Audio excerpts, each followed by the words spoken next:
আওয়ামী লীগ এবং তাদের দোসর তাদের সকলকে বিচারের আওতায় নিয়ে আসতে হবে। সেই নির্বাচনী ব্যবস্থা এবং কাঠামোতে বাংলাদেশের সামনে নির্বাচন আমরা হতে দিতে চাই না। হাজার মানুষের জীবনের ভিতর দিয়ে যে নতুন বাংলাদেশ আমরা পেয়েছি, সেই বাংলাদেশকে আমরা আর কখনোই ব্যর্থতায় পর্যবসিত হতে দেব না। বাংলাদেশে এ যাবৎকালে যে নির্বাচনী ব্যবস্থা আমরা দেখেছি, যে নির্বাচনী কাঠামো আমরা দেখেছি, সেই নির্বাচনী ব্যবস্থা এবং কাঠামোতে বাংলাদেশের সামনে নির্বাচন আমরা হতে দিতে চাই না।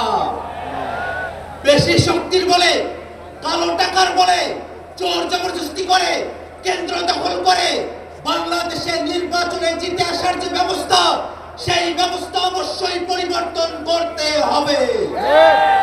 হাজার মানুষের জীবনের ভিতর দিয়ে যে নতুন বাংলাদেশ আমরা পেয়েছি, সেই বাংলাদেশকে আমরা আর কখনোই ব্যর্থতায় পর্যবসিত হতে দেব না। নতুন বাংলাদেশ যাতে প্রতিষ্ঠিত না হয়, সেই কারণে বিদেশি শক্তিগুলো তারা মাথা চালা দিয়েছে।